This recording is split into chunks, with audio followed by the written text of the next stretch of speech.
Hello, everyone. Good morning, good afternoon, good evening from wherever you are. I know the three of us are from different time zones. It's about 6 a.m. in the morning here for me. And we have two speakers who are in different parts of the world as well. So definitely I appreciate all of you coming, regardless of what time zone you are in. So today we are going to be looking at global perspectives of early career women in neurorehabilitation. This webinar is a part of our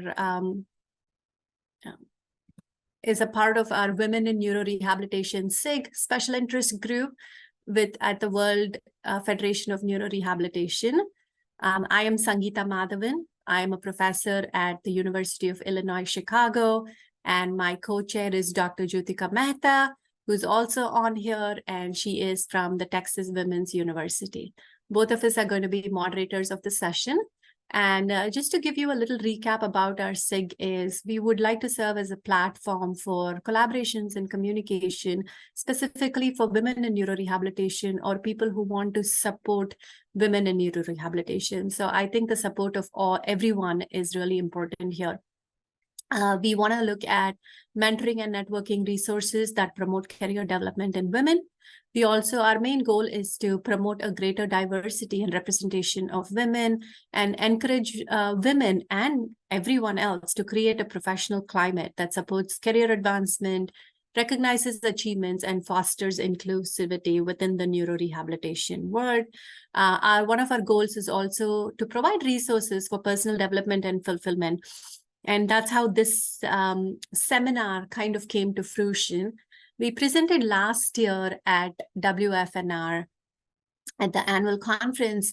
And one of the interesting things that came up from our discussion was neurorehabilitation is very different in different parts of the world. The career trajectory is very different. The path to advancement is also very diverse. So we said, let's try to hear from people from other all over the world, and also especially early career women who might have more insights into some of this mentoring that is really useful as you go through professional development.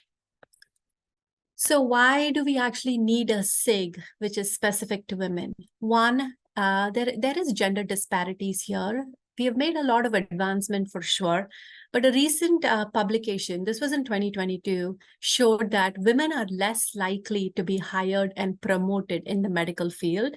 Women also publish in less prestigious journals. They have fewer collaborations, and they also receive fewer citations.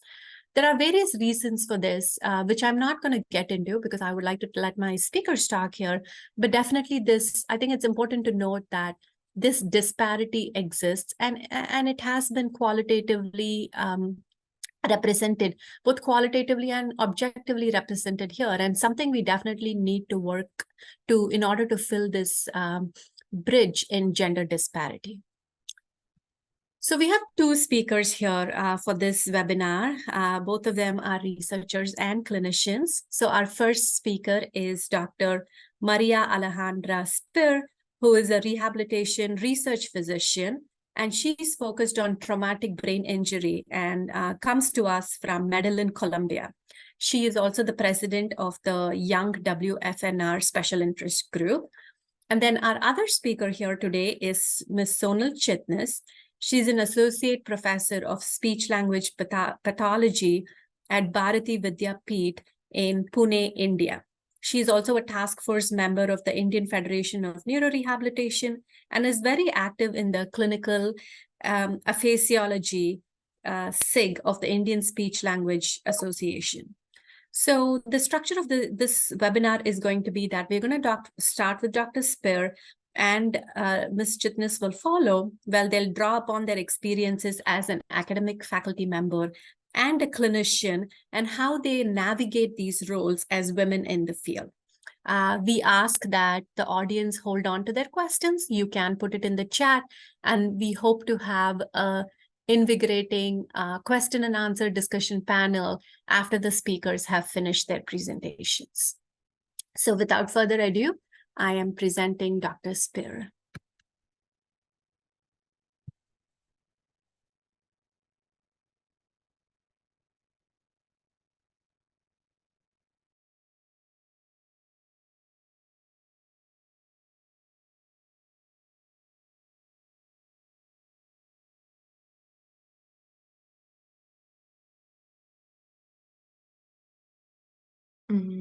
Okay, do you see the video? I do. Do you want to put it in slide mode, please? Okay, it is okay. Perfect. Thank you. Okay, okay, thank you. Hello, everyone. My name is Maria Alejandra Spear. I am a physician and researcher in neurorehabilitation field and the John WFNR Special Interest Group Chair. It is a pleasure for me to be in this webinar, and today I will talk to you about my perspectives on the role of women in the field of neurorehabilitation in Colombia. First, I want to talk to you about my country. Colombia is the rainiest country in the world. It is one of the countries with the most biodiversity, with the greatest diversity of birds. Colombia has one of the best coffees in the world and is the second largest exporter of flowers and emeralds worldwide. So, the context of Colombia is, in Colombia, we do not have a national rehabilitation or neurorehabilitation plan. Neither we do not have any specific neurorehabilitation research group. The field of neurorehabilitation has only become stronger in recent years. Insurance allows people to access neurorehabilitation and assistive technologies, but with the fragmentation of comprehensive care with multiple barriers. Neurorehabilitation needs to be strengthened and integrated because approximately 1 in 5 spinal cord injury patients require more than 6 months to reach outpatient care after acute hospitalization in Colombia. And this is a disappointing situation because of the impact of patient outcomes. In Colombia, there are difficulties in integrating strategies because between insurance and providers in a way that ensures a comprehensive program of neurorehabilitation focused on the needs of patients and their families. The levels of complexity are not established in neurorehabilitation service. According to the Health Ministry, 53% of people with disabilities who need rehabilitation service do not access them, especially people with neurorehabilitation needs. Due to the lack of resource, there is a weakness in health system, organizational capacity, and management of existing resources. We have a small number of researchers in PMR and even fewer in neurorehabilitation. So the women in the neurorehabilitation field in Colombia, as in the rest of the world, unfortunately, something similar in Colombia. Men are more likely to obtain jobs in the private sector in occupation in which there are often salary caps in the public sector. In contrast, women are more likely to obtain lower paying private sector jobs, which tend to offer less job security and favor part-time employment. Some hospitals, health centers, or universities prefer not to hire women of childbearing age due to their possibility to become pregnant, which would represent maternity leave or request for leave during hours, during work hours to attend medical issues or medical leaves. There is a lack of training and limited opportunities for women in the field of neurorehabilitation, and in some areas of Colombia, such as the Caribbean coast, there is a marked gender discrimination in patient care, which includes gender prejudices and stereotypes. Women are often underrepresented in leadership roles in the research field. Technological advance from high-income countries such as virtual reality or telerehabilitation for patients with neurorehabilitation needs has limited diffusion in Colombia due to their costs because they are so expensive, require developed infrastructure, and need sustained expert assistance. and this can negatively impact patient outcomes. We do not have female leaders in the area of neurorehabilitation. Neurorehabilitation research may be limited in Colombia, making it difficult to adopt evidence-based approach and continuously improve care. And now I am finishing a paper with some colleagues of Colombia about the situation of physical medicine and rehabilitation in Colombia, a vision of the Health Rehabilitation Group of the University of Antioquia. This article will be published at the end of the year, and we made a compilation of the challenge faced in rehabilitation, including neurorehabilitation in Colombia, and the result of a Latin American survey that we conduct are also present.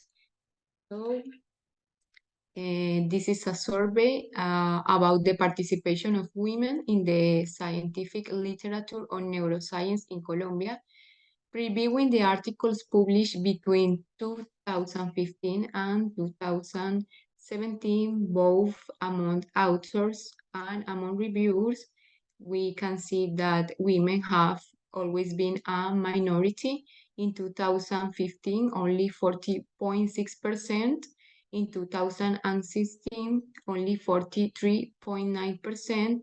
And in 2017, only 36.6% were women. And regarding the percentage of the women regarding the reviews, the difference is more marked. As you can see, in 2015, only 23.6%, in 2016 and 2017, only 18 were women reviews. And the number of women in the Colombian Association of Neurology is equivalent to 33.6%. This continues to be minority. Perhaps you have heard about the armed conflict that is taking place in Colombia. Unfortunately, it has also had a negative impact on women and women who practice medicine or practice neurorehabilitation, which is why I want to tell you something about this problem from my experience. Unfortunately, in the Colombian armed conflict, there have been violations such as homicide, injuries, kidnapping, harassment, threats, robberies, intimidation, arrest, sexual abuse that threaten the medical mission by state and non-state actors. Also, it is known that gender inequalities increase during conflicts. Sexual violence against women and girls is widespread in the conflict and is even used as a war tactic. In some remote areas in Colombia where I work, such as the Pacific coast of Colombia, the armed groups in Colombia continue establishing, and women are recommended to refrain from providing healthcare in these areas due to the possibility of being abused to so they decide to send men. For example, I could not go to see some of my patients in these areas because I am a woman and that represents a risk. So my research group conducted a survey with 50 rehabilitation leaders in Colombia and some countries of Latin America such as Argentina, Brazil, Chile, Costa Rica, and others. The survey focused on the rehabilitation needs in this place from the perspective of rehabilitation leaders. Of the 50 participants, 62.7% were from Colombia and the rest from other countries of Latin America. And so due to the lack of structure and fragmentation that occur in rehabilitation service, in this survey, we asked about which are the service that should have a structured interdisciplinary or multidisciplinary program. As you can see, services that include neurorehabilitation, such as cerebral palsy, spinal cord injury, stroke, traumatic brain injury, are the services that people think most should be services that have a structured interdisciplinary or multidisciplinary approach. This means that in Colombia and other countries of Latin America, neurorehabilitation services are fragmented, so they must be comprehensive, especially the neurorehabilitation service. Unfortunately, in Colombia, we do not have neurorehabilitation as a subspecialty. And in this survey, we asked about which specialties of rehabilitation should be promoted in Colombia and Latin America. And as you can see, neurorehabilitation was among the most important with the 93.8%. So this is an important thing to take care. So the necessary aspects to carry out in Colombia could be, first, we have to promote the area of neurorehabilitation in women in Colombia. The payment for women's work should be based on the quality of the work, not based on stereotypes. Hospital clinics, companies, universities must embrace salary transparency, create policies that ensure that women are represented in leadership and decision-making positions within hospital or universities, provide flexible work options such as teleworking or flexible hours to allow women to balance their work and family responsibilities. We have to motivate women in the area of neurorehabilitation research in Colombia, create neurorehabilitation research groups with women in front, promote ideas in neurorehabilitation research led by women, to participate in national or international calls. And one concern was that, unfortunately, primary care physicians were not aware of relevant service they could refer stroke patients to, such as occupational therapy support. For this reason, the continuum education is extremely important to train general practitioners and other health professionals in the long-term follow-up of people with neurorehabilitation needs, such as spinal cord injury, cerebral palsy, traumatic brain injury, or stroke.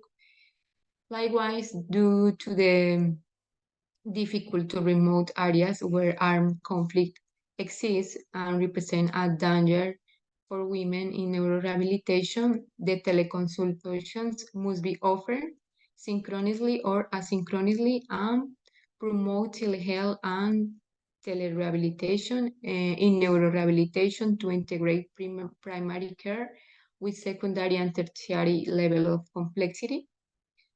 Finally, it is necessary that Colombia invest in training of health professionals in neurorehabilitation, improve access to service in rural and low-income areas, promote public awareness about the importance of neurorehabilitation, and we really need to encourage research in the field. Likewise, I think we have to promote gender equality, remove barriers, and support women in neurorehabilitation are critical to address this challenge because we have to improve an inclusive and equitable environment. So this is all. This is my presentation. Thank you very much for your attention, and this is all. Thank you. Thank you, Dr. Spear. That was really great to see all these facts and a vision that you have for women in Colombia. We are now going to go to Ms. Chitnis. If you want to share, and we have a few questions, so please keep those questions coming and we'll answer them at the end of the presentation.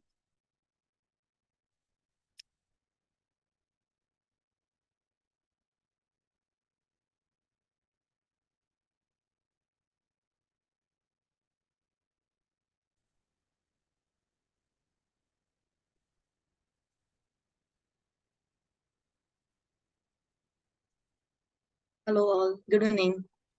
Are my Hi. slides visible? They are. Can you put them in slideshow mode, please? Yes. Thank you. Perfect. So I would like to thank the organizers of SIG Women Neurorehabilitation, Dr. Sangeeta Ma'am, Dr. Maria, Dr. Jyotika, for giving me opportunity to share my perspective from an Indian neurorehabilitation, a neuro-speech pathologist. And I'm here to represent IFNR, Isha, Ayan, my task force, what as a woman we face the challenges and how we can work out in terms of bringing the change, the desirable outcome, and empower the woman in neuro rehabilitation. So Maria, that was fantastic talk, and you made my talk very easy, so I can easily skip few slides. I'm Indian neuro speech pathologist, a brain health advocate. I have no financial disclosure here to make. This is an invited talk for a WFNR. I have consent from my friends and my teachers and advocates whose perspective I'm also going to share along with my journey. So I aspire to cover a little bit of who are we that Dr. Sangeeta already had covered, and a bit of Indian presentation of a speech pathologist in neurological rehabilitation. So women in neurorehabilitation basically are importantly from a two perspective we need to understand. The medical professional, like neurologist, neurosurgeon, PMR, neuropsychiatrist, pediatrician, from pediatric and adult super specialized branches. And we get to see that neurosurgeons, women neurosurgeons are underrepresented. PMR also. However, the trend is increasing that we have many women representation in the medical neurological care continuum. Whereas the core allied healthcare professional in neuro rehab are physiotherapist, speech pathologist, occupational therapist, clinical psychologist, neuropsychologist, prosthetist, and orthotist, paramedical nursing, social workers, nutritionists, counselors in neurological care, super specialized. So these are from the rehab background. And together we need to really improve that we each of us from different states, nations, different continents, how we can improve the neurorehabilitation quality of life. And that requires we women need to improve our representation. We need to address the challenges we face. So definitely there is long discourses about diversity, equity, empowerment, and the underrepresentation of women in neurosciences. And that's gaining momentum that how we can improve the representation, how we can improve the quality of education and the different challenges. So I come from India, a huge populated, biodiverse, a multicultural, developing country, emerging developed country, and we have almost 47% female representation as per the consensus. Women in India have been respected well. However, it's a patriarchal society, and yes, there are still a lot of women from urban and rural places who still face challenges that they cannot pursue their dream super specialized branch, be it medicine, rehabilitation, bioengineering, or other spheres. Comes to the rehabilitation field, yes, we do have challenges in terms of lack of rehabilitation field, medical university programs offering neurorehabilitation education and training. Kerala has the highest ratio for women to men, but other states do lag behind in the gender ratio, and we do not have the status and the real values about medical and rehabilitation field. How are the women representation? So from low middle income countries, we have huge treatment gap with rehabilitation care and neurological care. And female are very importantly nurturing, compassionate, creative, and dynamic in their strength and thinking and their abilities. I think they make very important rehabilitation professionals. They need to be incorporated and they may play a vital role. And that's how I feel we need to really work on understanding their productive roles in different spheres. So there is a need to speculate on work-life balances, different cultures, practices about women in neurorehabilitation at post-graduation level and the higher or doctorate or postdoctorate degrees, the people who are pursuing already the practices in neurorehab, or people who want to pursue the neurorehabilitation. So on the research front and academia, women in neuroscience, as Maria rightly said, yes, we are still lacking behind that. Yes, there's hardly data available from my country that how many human in representation have published research, how many have um, grants and to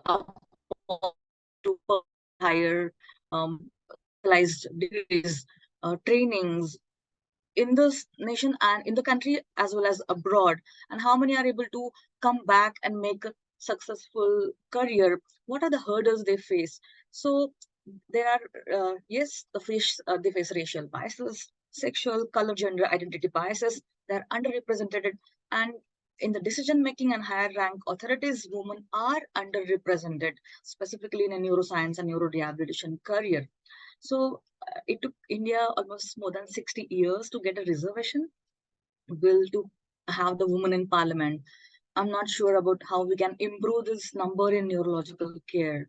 So we have many questions, and I feel this webinar may do justice to invoke a lot of minds here, that including men who are listening, that how we can still improve back respect and motivate our women representation, help the contemporaries, our colleagues and friends and juniors, women in neurorehabilitation, so that we have many questions in our mind, that how we can improve the participation, the training, how we can understand the brain drain among women in neurorehabilitation, particularly field of neurosciences and neurorehabilitation. And our women from highly populated countries like India have good health balances. As we see, there is a good amount of demand and supply ratio, which is lacking, and treatment gaps where I think so, for a 2,800 population, there's one physiotherapist available. And if I'm not wrong, for 3,500 population, there is one speech pathologist. Not sure about this, but this numbers in the rural population, but it would be really definitely making a huge representation if we have the specialized neuro rehabilitation professionals in each department of neurology and neurosurgery than having a one catering all the services. So there are different issues in terms of safety at workplace, safety to commute, accessibility, work flexibility, health and diet and exercises and sleep and tranquility, career-wise, how are they having a growth? So these are perspectives I think are important, and this is used to address the challenges in empowering women in neurorehabilitation. As India represents global perspective, we have many Indias in almost each corner of different countries. So I think I'm trying my best to resonate with many people who are there abroad or who would like to come back or who are listening to me here. So let me share my journey as a neurorehab professional. So I finished my bachelor's in Aliya Varjang SRC Secunderabad, and my last posting made me realize that there is so much to do in neurorehab, and NIMS was a breakthrough, which actually gave me momentum to study stroke, dementia, PPA, epilepsy, and how a brain health is really not considered, and how scope of practices from a speech pathologist perspective are really not well recognized. So Dr. Suvarna Alari and Dr. Sharmukhi, I would like to mention here, who have been a kind of inspiration in my journey in neurorehabilitation. So while studying, while doing my internship, I found that there was dearth of quality work, neurorehab, particularly speech pathology, and other neurorehab services. And I thought we were well backed up, we were encouraged, we were made work on theoretical knowledge, but there was lack of practical supervised training available in medical stroke units, trauma units, dementia OPD services, and importantly, intra post-op neuro care. And that made me realize that I should really get super specialized. I wanted to pursue my MS PhD abroad, but there were initial hiccups. And yes, I think there could be many among you who are listening to me could have faced same the funding, then certain issues while going to the abroad for the super specialized degree. But what I tried is I made the best of it and I stayed back, pursued again my career in neurorehabilitation in terms of I joined back to NIHH, continued my work in the speech pathology and audiology as a master student, tried making the advocacy awareness, education and training as a junior student who had just 1 year of experience from Dr. Jaideep Rai Chaudhary. I would like to pay my regards to him. He has been pioneering in helping me bring the neurorehabilitation work as a SLP in Hyderabad. And then there was Dr. Subhash Bhattnagar, who has been my guide, and I joined him as a volunteer to his um, advocacy efforts. So what I tried my best to see that how we can bring people together and help people in India in terms of the physiology, the communication facilitation, and how we can develop the resources and some patient care material. So this website I would like to share here, which has been importantly trying to work on stroke advocacy, work on physiology. Ahead, I have faced many challenges in my career, and I feel that many people did not have understanding of what a speech pathologist to do in neurorehabilitation. How was a scope of practice different? So there was real difficulty at the background that my decision was not appreciated well by many of the family members and friends and the people that say, "Oh, you are bright. Why did you choose to work in the hospital setup, and that to the neurology unit? I don't know what will you do there." And lot may did not know that what are we doing as a speech pathologist in the acute care and what are our roles. So I gave up the lucrative branch of audiology, which many graduates like to join. At my era, it was a dual degree. So I think so. I would make myself that, okay, I'm proud to make my decision about being neuro SLP. So there were challenges and trials and errors while I was studying, working, learning. I tried getting my fellowship abroad and got more trained. Then tried to make the Indianized protocols for the patients who are Indians, bilinguals, trilinguals, few monolinguals, illiterate, the functional illiterates. And there were many, many challenges. Especially one I would like to mention here is that speech language pathologist working in neuro rehab requires a cognitive rehabilitation background also if you are improving the person's communication, cognition, swallowing. And earlier people did not recognize our role. So yes, there were conflicts and I tried my best to educate professionals, medical as well as allied health, and tried to get the interdisciplinary acceptance and accommodation. Yes, the revenue generated from my department was really meager. So when I worked in the hospital setup, I really had to work hard to convince HR department. There was huge demand supply gap in neurocare, and I could find getting really fatigued, still trying to learn, and the publication research was taking back at. And I felt like it's important that I should train many people and share my passion, improve the outcome in Indian neuro rehab, specifically from SLP background.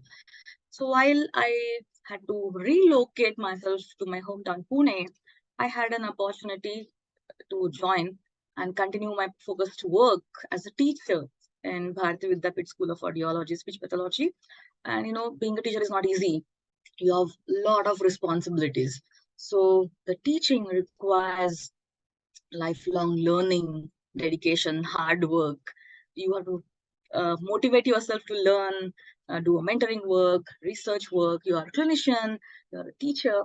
So I'm fortunate that I could get back to my even studies again. I'm now a part-time in-house PhD scholar in neurorehab, trying to pursue VASCOG tele modules for the Indian patients. The list of constraints for a woman in neurorehab are not like small. I would say the list is not short. So the Orthodox family members in India still feel that studying rehabilitation field isn't greatly favored, and pursuing medicine, importantly, is greatly encouraged. So I think we need to really sensitize the general population, common men. Work-life challenges are very important. The training infrastructure in different places of work in neurosurgical setups need to be really importantly worked on.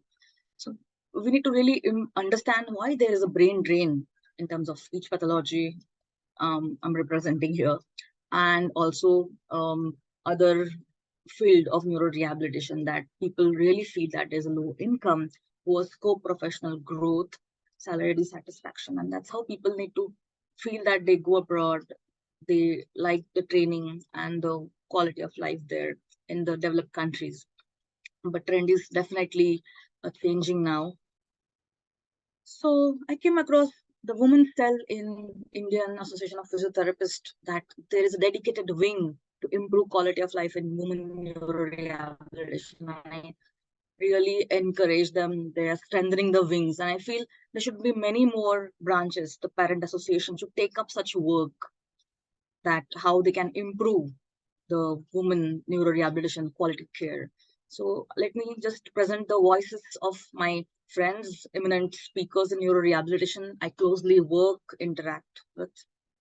Dr. Purnima Gauri is a life coach. She says she's an eminent neurologist and neurorehabilitation professional. She says it's inadequate family support while pursuing super specialty for the women in neurorehab. And there are biases in India and LMIC. Unequal pay is a reality yet. Interpersonal dynamics are influenced by gender preferences in academia and clinical practice while giving the rights and responsibilities to women. Preferences towards non-emergency practice are seen for the women so that they can do justice to the domestic responsibilities. Inherent nurturing nature of women makes her a better neurorehab professional and a team member. And she says she's a better counselor. She's generous, active listener. That makes her efficient neurorehab professional. She emphasizes on the women in neurorehabilitation, be it medical or allied healthcare, need to be more fearless, proactive, assertive, and we need to improve our financial self-sufficiency. I really resonate this and back her perspective. And Dr. Prajakta, a senior neuropsychiatrist at TNMC, says that not just patients, but often the professionals think twice before referring a patient to female clinician. Yes, I see that this could be a reason in women and neurorehabilitation, particularly from LMIC. It could be even urban scenarios also. We need to really sensitize people. When it comes to treating children and adolescents, parents prefer male clinician, and institutions often prefer a male clinician rather than a female because they feel the females may not be able to justice dedicate time with their family and the career balance, a challenging job in neuro rehab. And we face challenges, but yes, however, situations are changing in modern Indian rehab. Dr. Urvashi Shah, a task force member of IFNR, she expresses that the ratio of new psychologists in India is really less. The estimate population and the catering the services, the trained women are less. Or 95% of neuropsychologists are women who face struggle. So, there's a majority of SLPs and psychologists are women. And it's important that the dual demands of managing home and profession is a challenge. And he also has been putting forward that there is a poor understanding of cognitive and emotional issues, while we ignore the result in the devaluation of the profession. And there's a lack of resources, poor training opportunities, inequities in earnings. That's something which needs to be really addressed in neuropsychology, cognitive neurorehabilitation, women in neurorehab perspective.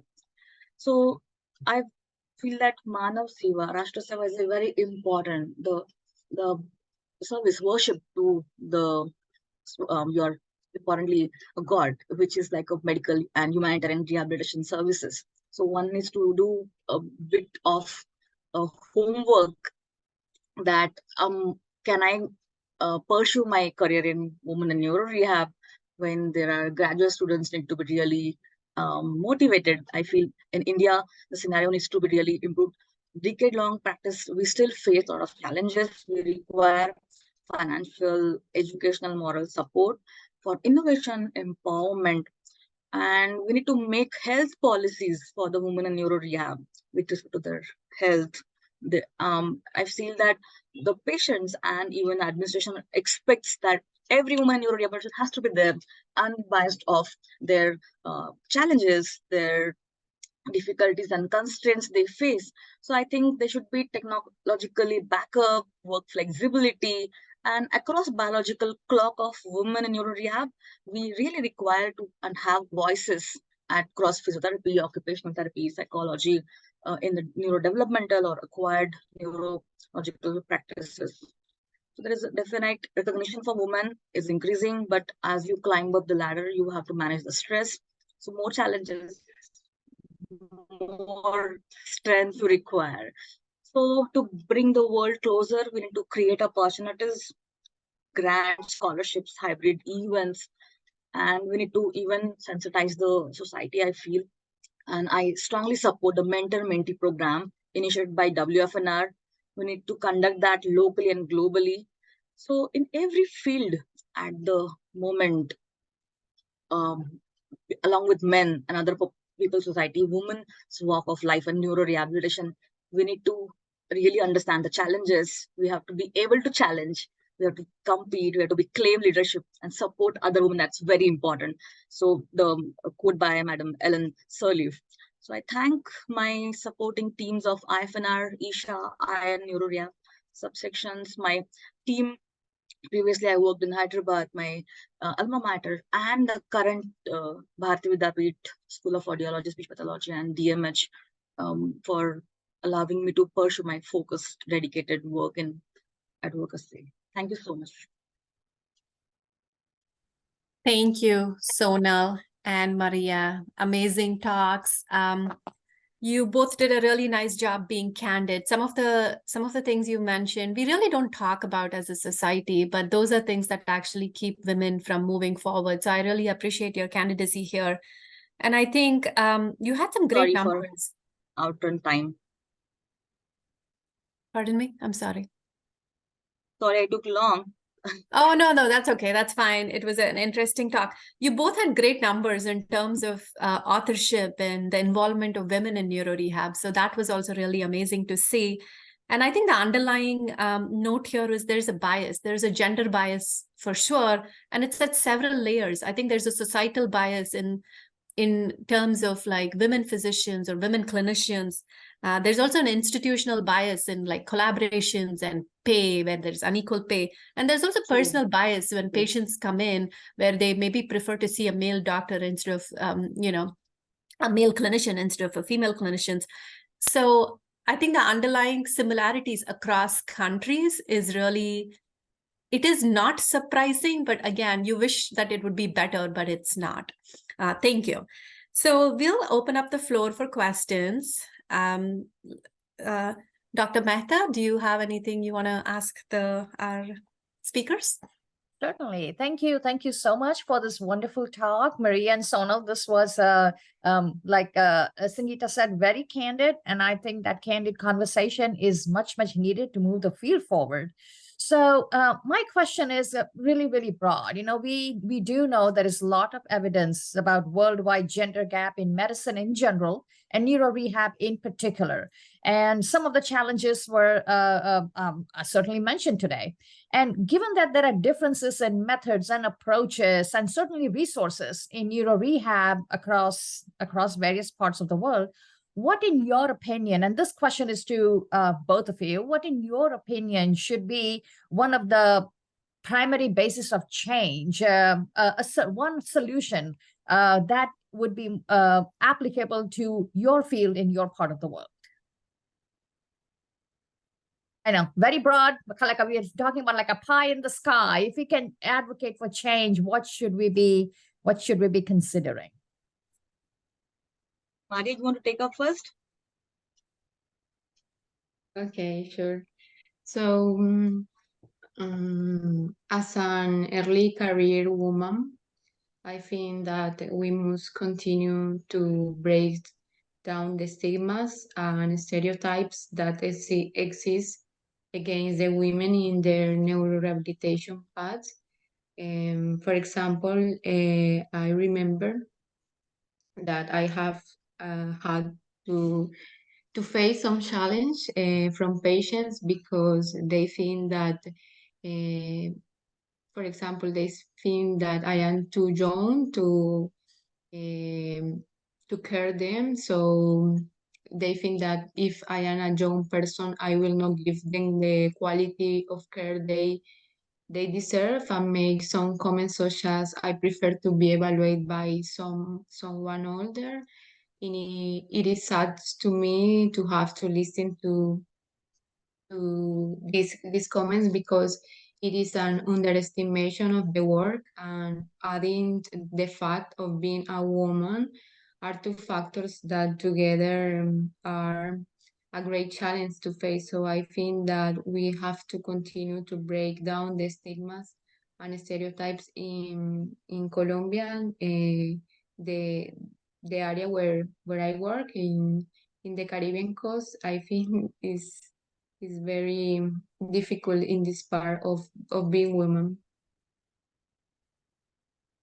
So coming to that part, as a speech language pathologist, we have a very crucial role of helping someone safely swallow the neurogenic dysphagia and aphasia, dysarthria, amnesia, apraxia of speech, the neurocommunication disorders, and also importantly, we do cater in terms of improving the cognitive aging, neurocognitive reserve and resilience building. So this all requires good amount of sensitization and awareness among medical healthcare professionals. And I feel we are still not taken up. We are not being referred the patients. We need to get the referrals. I have to really work with my fraternity to make them aware about my services. Yeah, the scenario is improving. Importantly, even the interpersonal relationship between the different medical allied health professionals also matter. And yes, my field is more dominated. I wouldn't say dominated, but say majority of us are women. So what happens that they're taken into for granted that yes, it's a speech therapist, even the speech pathologist. The term comes from the American Speech and Hearing Association, whereas the UK prefers saying assault. So what do you do in speech therapy? So they have very less understanding that the stigmatize the speech therapy, and they don't understand that a lot of things cannot be solved with the medicine and surgery. So I feel I have more difficulties in convincing people that we are very important in acute care, and the stroke patients, traumatic brain injury, dementia require our help. And there need to be many job opportunities, employment in hospitals, and we really do not have that. So I try my best to see how I can advocate the opportunities, employment for the people. Whereas in my own association, we still have lesser specialized trained people in neurorehabilitation. And because of the lack of training, time, and importantly, the revenues generated and the pay disparities, there are less people taking up the specialized neuro care. So there I face a challenge here. I wouldn't say a stigma, but people feel that if you take up this field, would you really make a good earning and a good career for yourself? That's very important. Not everybody will be into charity, humanitarian work. So being practical and rational, I feel that needs to be also changed, where we have to understand the women in neurorehabilitation. In Indian scenario, women are not so strong in asking, demanding the good pay. Whereas I have seen there are still a stigmatized role that, okay, can I ask for higher pay? Can I ask for what is wrong? Why was the person not been given desired pay or the dividends. So I think that needs to be also inculcated. It again comes from the culture, and yes, slowly the rules are changing, scenarios are changing, people are getting trained, but we still lack in urban and rural scenarios.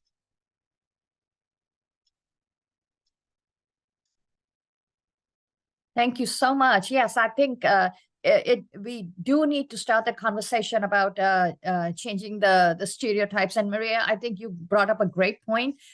Youth sometimes plays a crucial factor. If it's a young male medical professional, he is considered to be very smart, very precocious. But if it's a young female, perhaps not have enough experience. So yes, there is certainly that that bias around that.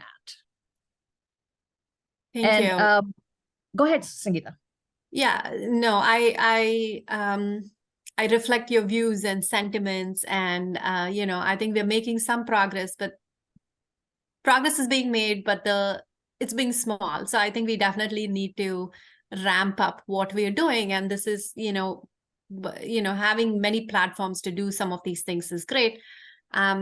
I was going to pull up the question that you just answered, Jyotika, but one of the questions that our audience have is one, they say your talks are amazing, and have some thoughts regarding tele-rehab and family-led rehab.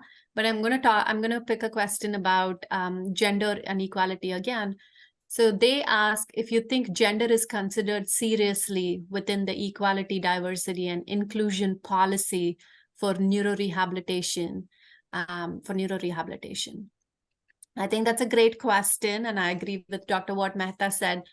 Yeah, I do a lot of DEI work at my university, but we really don't focus on gender as much as we should at this point. But in our university, we have some really great resources for women. We have a Women Leadership Resource Center, which is really amazing, and a great a resource to go to, which is much underused, I think. So definitely encouraging people to use resources like what Sonal pointed out, the women's cell within the Indian Physical Therapy Association, definitely joining that and providing support to that, I think is a way to go forward on trying to bring more equality. And also to continue this conversation, not just amongst women, we understand that, but we need to have our male colleagues being part of the conversation as well. And gentlemen on this call, thank you so much for participating and supporting us, because I think it's not it's a gender gap issue. So we do need your support and your insight and your input to help with the whole process and to eliminate that gap moving forward. And I feel that I need to encourage more male students to pursue neuro rehab, and I'm trying my best. But you know, even in this semester, this batch, I have 15 students pursuing masters in speech pathology, and there's no male student in my batch. Last year I had only one male student focused masters in speech pathology pursuing. So I need to really improve the quality of care and inspire many students for males to take up the field and see how they can also support. It's a different ball game in the speech pathology and psychology field, I feel. Yeah. Okay, eventually I may say some words, if you allow me. Go ahead. We have about a minute, so this is perfect timing. Okay, Dr. no, don't worry about time. The time frame is open. Well, thank you very much for these talks. It was very helpful for me to get a picture which I already envisaged that it is the problem, right? The question for me as WFNR president basically is, what can we as WFNR do to improve the situation? I want to emphasize again, I think Sonal mentioned that, also the mentor-mentee matching program. I want that, really. And I think we certainly can intensify this. At the moment, we have 25 or so mentor-mentee matches, and we can certainly go up very much and scale that up, especially also with an emphasis on gender equality. And a third point I want to make is basically, I'm at the World Congress of Neurology in Montreal at the moment, and we were discussing the last days very intensively participation in the WHO Intersectoral Global Action Plan to improve the situation in services and education in neurological diseases, basically. One major aspect, and that was mentioned all of you, is the need of better education and the accessibility of education, which is certainly a problem, especially when you come to rural areas and you want to educate caregivers and families and things like that. We are currently working intensively on providing, digital platforms in that, which eventually can be very helpful because they're easy accessible, they have low threshold access, and all of this. So we are actually working in this respect. But for me, it would be helpful to have an idea what WFNR can do to improve the situation. We will certainly allude to that also in the forthcoming World Congress in Vancouver in May next year, but would be good to have sort of a memorandum from your side about possible ways of action which we could take. Thank you. We will consider that. I'm glad we have this mentor-mentee program, and I think that's a great first step. I think just talking to women who have for me, what has helped me is talking to other people who have been in similar situations and experiences, and I feel like, okay, I'm not alone. What can I do to actually kind of build the gap here, right? I think that's the first step. But some of the other things I think WFNR is also kindly doing is providing support, I think. We pointed out some of the things where women have less support, maybe from their family or maybe from their institution, maybe trying to see if we can have any scholarships or travel awards that are specifically catered towards women might also be something which kind of, and then women have unequal pays as well. So there's that, so that might encourage more participation of women at the conference. Those are my initial suggestions. When I look at the and one of the biggest gaps I find is some of the numbers that I've pulled up, it all relates to the medical field and not necessarily to the neurorehabilitation field. So we definitely need a little bit more scholarship there in terms of how are women underrepresented in neurorehab? What are the numbers specifically looking for neurorehab rather than the whole medical field, which is mostly North America at this point. I know Maria presented some information from Colombia, but trying to get a perspective worldwide, because I think the numbers might be even more dismal when you look at worldwide. So that's an initiative we definitely would like to spearhead. Okay, we are more than happy to help in this respect. Of course, WFNR is not powerful enough to change societal prejudices and situations and habits and things like that. But nevertheless, I think we can put this idea forward. The mentor-mentee thing is one, but there are certainly others with specified education chances and so forth. And just put this together. And I'm certainly happy, and I think the rest of the Presidium is as well, that we are very keen on bringing this forward. I just want to briefly mention, Maria is also leading the Young WFNR SIG now, that you should liaise very closely with these two SIGs we were talking. Yes, definitely see the intersections between different SIGs actually. So yeah. Well, we will discuss this on our SIG meeting in late November. It will be digital. And my idea basically is that we want to compress the number of SIGs. We have 42 or something now, which is a little, probably, no, even 44. There was 2 more coming. And we will compress that to 25 or something in order to make it more effective, right? Yeah. Perfect. Thank you for your support. Okay, I think we're almost close to winding up right now. I don't know if there's any last words. First of all, I would like to thank our speakers for making this. I know you're all very busy, and I really appreciate you sharing your perspective, and I'm hoping we can all collaborate. We have a great audience as well, considering the time of day and at different parts of the world. So thank you. Thank you for everyone who could make it today. Feel free to contact our speakers well, I'm saying that for you, but feel free to contact me and I can direct questions to our speakers or collaborations. Thank you, everyone, for coming. Thank you so much, ma'am. Thank you. Bye. Bye. Well, I also want to thank Christian again for his technical support. in running these webinars. Thank you, Christian and Raul. I know it's been helpful to have you here. Yes. Right. Okay. Have a good day. Thanks, Tracy. My you. pleasure. Have a good Goodbye. one. Bye. Bye-bye.